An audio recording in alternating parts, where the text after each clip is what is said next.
తెలంగాణ శక్తి విజన్ను ప్రపంచానికి చాటి చెప్పేలా global summit నిర్వహించనున్నట్టు మంత్రి పొంగులేటి శ్రీనివాసరెడ్డి తెలిపారు. తెలంగాణ రైజింగ్ విజన్ 2047లో భాగంగా రెవెన్యూ, రిజిస్ట్రేషన్, హౌసింగ్ శాఖల్లో విప్లవాత్మక మార్పులు రానున్నాయని చెప్పారు. త్వరలో భూదార్ కార్డుల పంపిణీ, ఏకీకృత పోర్టల్ అందుబాటులోకి వస్తాయన్నారు. త్వరలో రెండో విడత ఇందిరమ్మ ఇళ్ల కేటాయింపులు, మధ్యతరగతి ప్రజలకు అందుబాటులో ఉండే ఇళ్లపై నిర్ణయం ప్రకటిస్తామన్నారు. రెండేళ్లలో ప్రభుత్వం ఎన్నో అభివృద్ధి సంక్షేమ కార్యక్రమాలు చేపట్టిందంటున్న మంత్రి పొంగులేటి శ్రీనివాసరెడ్డితో ముఖాముఖి ఇప్పుడు చూద్దాం. రాష్ట్రంలో కాంగ్రెస్ ప్రభుత్వం ఏర్పడి రెండేళ్లైన సందర్భంలో రాష్ట్ర ప్రభుత్వం ఘనంగా ఏర్పాట్లు చేస్తుంది, గ్లోబల్ సమ్మిట్ నిర్వహిస్తుంది. 2047 నాటికి రాష్ట్రంలో వివిధ శాఖలు మొత్తం మీద రాష్ట్రం ఏ విధంగా ఉండబోతుందని ఒక విజన్ డాక్యుమెంట్ను ఆవిష్కరించబోతుంది. ఈ నేపథ్యంలో గ్లోబల్ సమ్మిట్కి సంబంధించి అదేవిధంగా రాష్ట్రానికి సంబంధించిన వివిధ అంశాలపైన రాష్ట్ర రెవెన్యూ, హౌసింగ్, సమాచార శాఖల మంత్రి పొంగులేటి గారిని అడిగి తెలుసుకుందాం. సార్ నమస్తే సార్. అదే రెండేళ్లైన సందర్భంగా మామూలుగా అయితే రాష్ట్ర వ్యాప్తంగా ఘనంగా సంబరాలు చేస్తారు, కానీ మీరు గ్లోబల్ సమ్మిట్ అని విశ్వవ్యాప్తంగా ప్రపంచ స్థాయిలో ఎందుకు, ఏంటి ఏర్పాట్ల ఉద్దేశం ఏంటి? ముందుగా ఈటీవీ ప్రేక్షకులందరికీ హృదయపూర్వక నమస్కారం.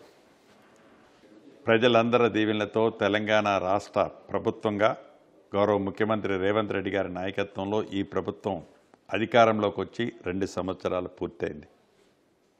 అన్న మాట ప్రకారం, ఇచ్చిన వాగ్దానం ప్రకారం గడిచిన ఈ 2 సంవత్సరాల్లో పేదవాడికి ఎక్కడా నొప్పి తలగకుండా పేదవాడి ప్రభుత్వంగా అనేక సంక్షేమ కార్యక్రమాలు పేదవాడికి అందించడమే కాకుండా అభివృద్ధిలో కూడా ఎక్కడా కుంటిపడకుండా గత ప్రభుత్వము చేపట్టామని చెప్పిన అనేక కార్యక్రమాలు వారి స్వలాభం కోసం చేసిన వాటిలో ప్రజలకి ఉపయోగపడే కార్యక్రమాలు ఏవైనా ఉంటే వాటిని పూర్తి చేయాలని చిత్తశుద్ధితో ఎక్కడా భేషజాలకు పోకుండా ఆ కార్యక్రమాలని, అభివృద్ధి కార్యక్రమాలను కూడా ఈ ప్రభుత్వం చేపడుతూ ఈ ప్రభుత్వం యొక్క ప్రణాళిక ప్రకారం అటు గోదావరి, ఇటు కృష్ణా పరివాహక ప్రాంతాల మధ్యలో ఉన్న ఈ తెలంగాణ రాష్ట్ర రైతన్నలకు కానీ, నిరుద్యోగ యువతకు కానీ, ఆడబిడ్డలకు కానీ, అన్ని కులాలు, అన్ని మతాల ప్రాంత ప్రజలకు ఇబ్బంది కలగకుండా ఉండే విధంగా అనేక అభివృద్ధి. రాష్ట్ర ఆర్థిక పరిస్థితి సహకరించకపోయినా భారతదేశంలో ఉన్న రాష్ట్రాలతో కాదు మాకు పోటీ, ప్రపంచంలో ఉండే దేశాలతో మా పోటీ అనే విధంగా అభివృద్ధిలో వడివడిగా ఈ ప్రభుత్వం ముందుకు పోతుందన్న సంగతి కూడా రాష్ట్ర ప్రజలకే కాదు దేశ ప్రజలకు తెలుసు. ఇన్ని కార్యక్రమాలు చేస్తున్నామే కాబట్టే ఆనాడు 10 సంవత్సరాలు ధనిక తెలంగాణ రాష్ట్రంగా పరిపాలించిన ఆనాటి ప్రభుత్వం మేము చేయలేకపోయామే, ఇన్ని 8,19,000 కోట్లు అప్పు చేసి కూడా తెలంగాణ రాష్ట్ర పేద ప్రజల ఆశలను నెరవేర్చలేకపోయామనే కుళ్ళు ఆనాటి పాలకులకు ఈనాడు చాలా స్పష్టంగా వారి మాట్లాడే తీరును చూస్తే అర్థమవుతుంది. పేదవాడికి మంచి చేసే ఏ కార్యక్రమాన్ని వారు విమర్శ చేసినా పేదవాడికి మంచి జరిగేటప్పుడు ఈ ప్రభుత్వం ఒక్క అడుగు కూడా వెనక్కి వేయకుండా అది 200 యూనిట్లు ఉచిత విద్యుత్ ప్రతి ఇంటికి ఇచ్చే కార్యక్రమం కానీ, దేశంలో ఏ రాష్ట్రము చేయని విధంగా కేంద్ర ప్రభుత్వం పరిపాలించే రాష్ట్రాలు, అధికారంలో ఉన్న పార్టీలు, బీజేపీ పార్టీలు పరిపాలించే రాష్ట్రాల్లో కూడా వీయని విధంగా పెద్దోళ్లు తినే సన్న బియ్యాన్ని తెలంగాణ రాష్ట్రంలో ఈనాడు పేదవాడికి చిత్తశుద్ధితో నా కుటుంబ సభ్యులందరికీ ఈ ప్రభుత్వం ఈనాడు అందిస్తుంది. రేషన్ కార్డు కూడా ఇవ్వాలనే ఆలోచన ఆ ప్రభుత్వం విస్మరిస్తే సుమారు 16 నుంచి 17 లక్షల రేషన్ కార్డులు రాష్ట్రం మొత్తంలో ఇవ్వటమే కాకుండా పాత రేషన్ కార్డులలో 18 లక్షల మంది కొత్త వారిని ఈ ప్రభుత్వం చేర్చింది. ఇళ్ల విషయానికి వస్తే 10 సంవత్సరాల్లో కనీసం 1,00,000 ఇళ్ళు ఆ ప్రభుత్వం పూర్తి చేయకపోతే ఈ ప్రభుత్వం మొదటి సంవత్సరంలోనే 4.5 లక్షల ఇళ్ళు ఇస్తే ఇప్పటికే 3 లక్షల పైచీలకు ఇళ్ళు వివిధ దశలో పూర్తయ్యాయి. ఈ మార్చి నాటికి 2026 మార్చి నాటికి 1,00,000 ఇళ్ళు పైగా గృహప్రవేశాలు కూడా జరగబోతున్నాయి. దానికి కారణం ఒక్కటే, ఈ ప్రభుత్వం యొక్క చిత్తశుద్ధి, నిజాయితీ, పారదర్శకత. ఆనాటి ప్రభుత్వం హౌసింగ్ డిపార్ట్మెంట్ని టోటల్గా డిస్మాంటిల్ చేస్తే ఈనాటి ప్రభుత్వం తిరిగి ఒక్కొక్క ఇటుక పెట్టి దాన్ని పునర్నిర్మించి పేదవాడి కళ ఈ పేదోడి ప్రభుత్వం నెరవేరుస్తుంది. ఇందిరమ్మ అన్నారు కాబట్టి ఇందిరమ్మకు సంబంధించి మీరు అన్నట్టు మొదటి విడతగా గృహ ప్రవేశాలకు సిద్ధమవుతున్నారు. రెండో విడత కార్యక్రమం ఎప్పుడు ప్రారంభమవుతుంది? ముఖ్యంగా గ్రేటర్ హైదరాబాద్లో పరిస్థితి ఏంటి? ఇప్పుడు వడివడిగా రూరల్లో అత్యధికంగా జరుగుతున్నమాట వాస్తవం. మొదటి విడత ఇచ్చాం ఏప్రిల్ నెలలో, రెండో విడత ఇవ్వబోతున్నాం. ఇంకా మిగిలిన 2 సంవత్సరాల్లో ప్రతి సంవత్సరంలో కూడా అర్హులైన ప్రతి పేదవాడికి ఇందిరమ్మ ఇళ్ళు ఇయ్యాలన్నదే ఈ ప్రభుత్వం యొక్క చిత్తశుద్ధి, నిజాయితీ. ఇక అర్బన్ ప్రాంతానికి సంబంధించిన దాంట్లో కూడా ఆల్రెడీ ప్రణాళికలు సిద్ధం చేశాం. ఎక్కడైతే పేదవాళ్ళు గుడిసెలలో నివసిస్తున్నారో, ఎక్కడైతే పేదవాళ్ళు మురికి కుంపట్లో నివసిస్తున్నారో ఆ ప్రాంతంలో వారిని ఒప్పించి వారు నివసించే స్థలంలోనే గతంలో లాగా 16 ఫ్లోర్లు 18 ఫ్లోర్స్ కట్టకుండా గ్రౌండ్ +3/4 ఫ్లోర్స్ కట్టి అక్కడ నివసించే వాళ్ళకి అక్కడే ప్రభుత్వం వారికి ఇల్లిచ్చే కార్యక్రమాన్ని ప్రణాళికలు సిద్ధం చేస్తున్నాం. రాబోయే కొద్ది రోజుల్లో జిహెచ్ఎంసీ పరిధిలోనే కాదు, ఎక్కడైతే కోర్ సిటీస్ ఉన్నాయో అది హైదరాబాద్ కావచ్చు, సికింద్రాబాద్ కావచ్చు, ఈ జిహెచ్ఎంసీని ఏదైతే ఎక్స్పాన్షన్ చేశామో ఈ ఎక్స్పాన్షన్ చేసిన ప్రాంతాలతో పాటు పాత జిల్లా హెడ్ క్వార్టర్స్తో పాటు వరంగల్ కానీ, ఖమ్మం కానీ, నిజామాబాద్ కానీ, ఆదిలాబాద్ కానీ, ఇలా నల్గొండ కానీ ఇటువంటి ప్రాంతాల్లో కూడా అర్బన్ సంబంధించిన స్కీమ్కి ఒక ప్రణాళిక తయారు చేశాం. రాబోయే కొద్ది రోజుల్లో వాటిని కూడా స్టార్ట్ చేయటం జరుగుద్దు అని మీ ద్వారా రాష్ట్ర ప్రజలకి తెలియజేస్తున్నారు. రాష్ట్ర ప్రభుత్వం ఒక విజన్ డాక్యుమెంట్ను సిద్ధం చేసి త్వరలో ఆవిష్కరించబోతున్నారు. అందులో భాగంగా రాష్ట్రంలోని రెవెన్యూ శాఖ 2047 నాటికి ఏ విధంగా ఉండబోతుంది? ఈ పేదోడు ప్రభుత్వం 2 సంవత్సరాలకి ముందు ఏర్పడటానికి ముందు ఉన్న ప్రభుత్వం ధరణిని తీసుకొచ్చి ఆ ధరణితో భూములున్న ఆసాములకి నిద్రపోని రాత్రులు చేసిన సందర్భాలు మనం చాలా ప్రాంతాల్లో చూశాం.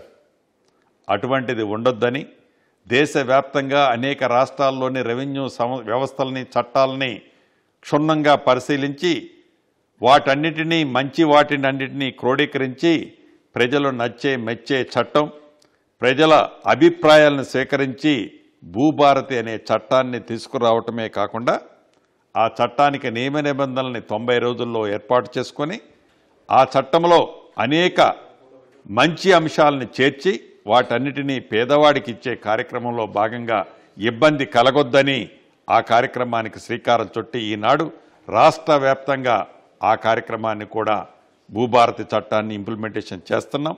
దీనికి సంబంధించి ప్రధానంగా 2 అడ్డంకులుంటే ఆ 2 అడ్డంకులను కూడా అధిగమించామని చెప్పడానికి ఆ శాఖ మంత్రిగా నేను చాలా సంతోషిస్తున్నాను.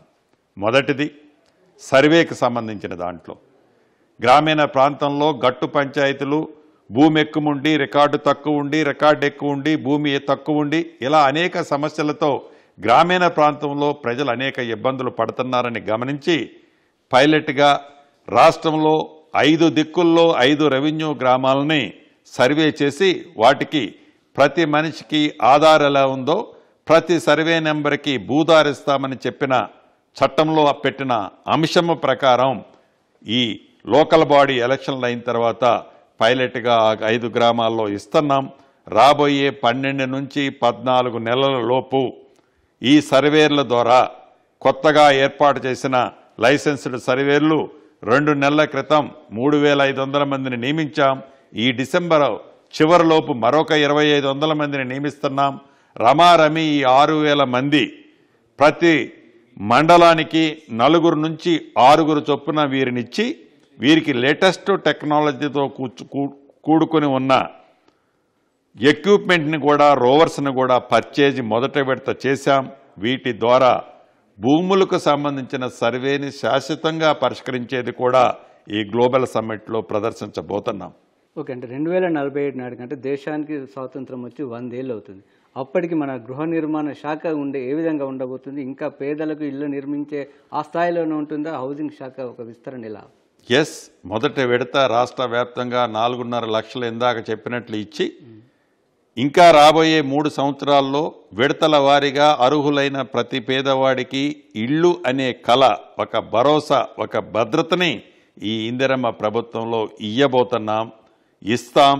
ఒక్క రూరల్ ప్రాంతంలోనే కాదు, అర్బన్ ప్రాంతంలో కూడా పేదవాళ్లకు ఉచితంగా 5 లక్షల రూపాయలు గతంలో లాగా కాంట్రాక్టర్కి ఇవ్వటం కాకుండా ఇళ్ళు కట్టుకునే పేదవారికి వారికే ఇస్తున్నాం.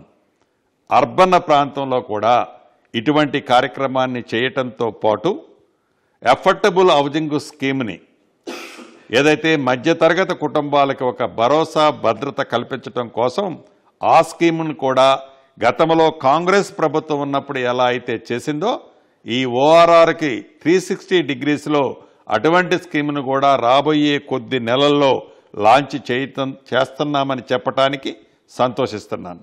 మీరు అన్నట్టు టెక్నాలజీ తీసుకొస్తున్నారు, యాప్లు, పోర్టల్స్ అన్నీ తీసుకొస్తున్నారు. కానీ రెవెన్యూ అండ్ రిజిస్ట్రేషన్ శాఖలో అవినీతి అనేది ఇప్పటికీ అదే విధంగా కనిపిస్తుంది. ఇటీవల మనం ఏసీబీ రైట్స్ చూస్తున్నట్లయితే కోట్ల కొద్ది ఆస్తులు బయటపడుతున్నాయి. దీన్ని ఏ విధంగా పరిష్కారం? మీరు అన్నట్లు ఎక్కడైతే అవినీతి రహిత ప్రభుత్వంగా ఇవ్వాలని ఈ ప్రభుత్వం చిత్తశుద్ధితో పనిచేస్తుందో, అవినీతి జరుగుతుంది అన్నదాన్ని రైడ్లు జరిగినా ఇంకొకటి కంట్రోల్ చేసినా ఈ ప్రభుత్వం ఏదైతే ఏఐ ద్వారా సేకరించిన వివరాలని ఎక్కడైతే తప్పు జరుగుతుందో దాన్ని కంట్రోల్ చేయడానికి తప్పకుండా ఇప్పటికే వాడుతున్నాం. దీన్ని మరింత మెరుగుపరిచి ఏఐ ద్వారా మరింత అవినీతి రహిత ప్రభుత్వంగా పరిపాలన ఈ ప్రభుత్వం అందించడానికి సిద్ధంగా ఉంది అనేది రేపు గ్లోబల్ సమ్మిట్లో కూడా తెలియజేస్తాం. ఎందుకంటే 2047 నాటికి పేద మధ్యతరగతి ప్రజలకు ఇండ్లు అందించే విధంగా హౌసింగ్ శాఖ ఉంటుందంటున్నారు. కానీ ఒకవైపు హౌసింగ్ బోర్డు, మరొక వైపు రాజీవ్ స్వగృహకు సంబంధించిన భూములు వేలం జరుగుతుంది, అమ్మేస్తున్నారు. అంటే సంక్షేమ పథకాలకు అమలు కోసం మరొక కారణంగానో ఈ శాశ్వతమైనటువంటి ఆస్తుల అమ్మకం ఎంతవరకు అని ఒక ప్రశ్న తలెత్తుతుంది. అటువంటిది ఏమీ లేదు.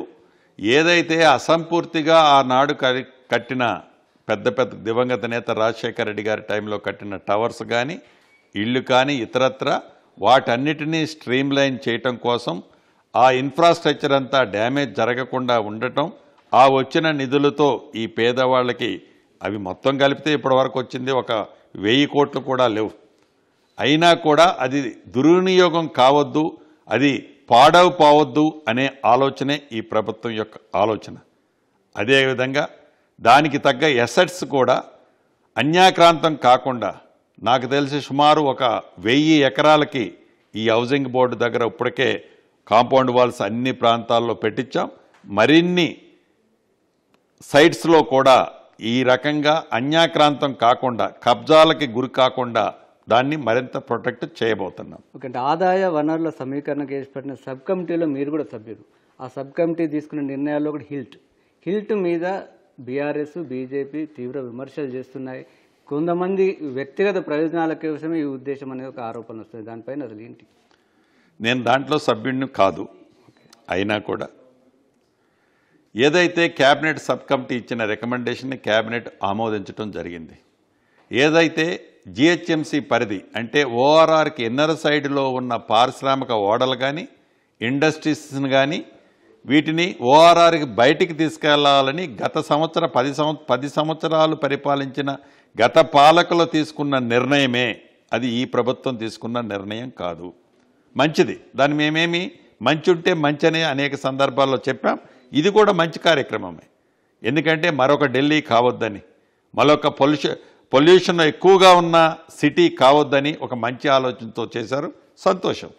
కానీ వాళ్ళలాగా ఒక్కొక్క పారిశ్రామిక వేళల్లో ఒక్కొక్క ఇండస్ట్రియలిస్ట్ వచ్చి ఎవరైతే కలిస్తే వారిదే మేము ఇండస్ట్రీ జోన్ నుంచి non industry zone, residential zone, వివిధ జోన్లకి కన్వర్షన్ చేయాలన్నది ఈ ప్రభుత్వ ఆలోచన కాదు. ఆనాటి ప్రభుత్వం ఉదాహరణకి దిల్షుక్ నగర్ దాటిన తర్వాత శిరీష్ రాజాకి సంబంధించిన ఒక కెమికల్ ఫ్యాక్టరీ ఉండేది, సుమారు ఒక 38-41 ఎకరాల్లోనూ. ఆ 41 ఎకరాలు ఆ పరిసర ప్రాంతాల్లో నివసించే ప్రజలందరూ ఎక్కడ బోరేసినా నీళ్లు బదులు పచ్చటి ద్రవం లాంటి లిక్విడ్ వస్తుంది అని ఆనాడు అనేక సందర్భాల్లో రోడ్ల మీద ధర్నాలు చేశారు. అటువంటి ప్రాంతాన్ని వారు ఎంఐయుడి మంత్రిగా ఉన్నప్పుడు రెసిడెన్షియల్ జోన్గా కన్వర్షన్ చేశారు. ఐడిపిఎల్ కానీ వారికి సంబంధించిన అనేక మంది శాసనసభ్యులకు సంబంధించిన కంపెనీలు పారిశ్రామికంగా సంబంధించిన భూములు కొనుగోలు చేస్తే అలవసొలవాలకి ఆ భూములన్నింటినీ రెసిడెన్షియల్ జోన్లుగా కన్వర్షన్ చేసింది ఆనాటి పెద్ద మనుషులే. ఈ ప్రభుత్వం అలా చేయలే. ఓపెన్గా పారదర్శకంగా వారు ఇండస్ట్రియల్ జోన్కు సంబంధించిన ల్యాండ్స్ అప్రోచ్ రోడ్డును పట్టి గవర్నమెంట్ కార్డు వాల్యూలో 30%, 25%, 10% అనేది గవర్నమెంట్కి ట్యాక్స్ పే చేసి వాటిని రెగ్యులేషన్ చేస్తామనేది ఒక చర్చ. అంటే ఇప్పటికే సబ్ రిజిస్ట్రార్ వాల్యూ చాలా తక్కువగా ఉంది బయట రేట్తో. అందులోని 30%, 50% అంటే ఒక పారిశ్రామికవేత్తలు వాళ్ళు భరించగలిగే స్థాయి ఉన్న వాళ్ళు వారికి ఇంత రేటు పెట్టడం అనేది ఏంటనేది ఒక ప్రశ్న. తప్పకుండా. ఎందుకంటే అది వాళ్ళ ఆనాడు అది కూడా వసూలు చేయలే. ఆనాటి ప్రభుత్వం అది కూడా వసూలు చేయలే. ఈనాటి ప్రభుత్వం కొంతమంది వచ్చిన లెటర్స్ చూస్తుంటే ఇది ఇంకా ఎక్కువ అని కొంతమంది అంటున్నారు. ఏది ఏమైనా ప్రజలకు మంచి జరిగే కార్యక్రమం, ఈ రాష్ట్రానికి మంచి జరిగే కార్యక్రమం, అది పారిశ్రామికంగా కావచ్చు, వ్యాపారవేత్తలకు కావచ్చు, సామాన్య ప్రజలకు కావచ్చు, మురికివాడల్లో నివసించే సామాన్య ప్రజానికానికి కావచ్చు, ప్రజలకి మంచి జరిగే ఏ కార్యక్రమమైనా ఈ ప్రభుత్వం చేయటానికి ఒక్క అడుగు కూడా వెనకేసే ప్రసక్తే ఉండబోదు. ఒక చివరిగా ఈ గతంలో మీరు బాంబులు అన్నారు, అవి పేలాయా లేదా క్లారిటీ లేదు, కానీ ఇక మళ్ళీ ఏమైనా కొత్త బాంబులు ఏమైనా వేలబోతున్నాయా? బాంబులు అంటే టపాసులు కాదు, వాళ్ళకున్న జ్ఞానం అది. బాంబులు అంటే సౌండ్ వస్తేనే బాంబు కాదు, సౌండ్ రాకుండా పేలేవి కూడా చాలా ఉంటాయి. ఇంకా వారు అది గ్రహించకపోవటం వారి అవివేకం, వారి మూర్ఖత్వం. సరే, అంటే మీ పైన కూడా బాంబులు వేస్తున్నట్టుగా చెప్తున్నారు. అంటే ముఖ్యంగా మీ పైన చాలా ఎంజాయ్ చేస్తున్నా. వారు వేసే బాంబులకి నేనేమి చాలా ఎంజాయ్ చేస్తున్నా. తప్పకుండా ప్రతి దానికి సమయము సందర్భం వచ్చినప్పుడు ఆన్సర్ తప్పకుండా చేస్తాను. Thank you. ఇది అంటే రాష్ట్రంలో 2 ఏళ్ల పాలనను ప్రపంచవ్యాప్తంగా తెలపడంతో పాటు కొత్త విజన్ రాష్ట్రంలో రెవెన్యూ రిజిస్ట్రేషన్ల శాఖకు సంబంధించి ఒక స్పష్టమైన విధానంతో ముందుకెళ్ళినట్టుగా పొంగులేటి శ్రీనివాసరెడ్డి గారు చెప్తున్నారు. కెమెరామెన్ దాస్తో నగేష్ చారి, ఈటీవీ న్యూస్, హైదరాబాద్.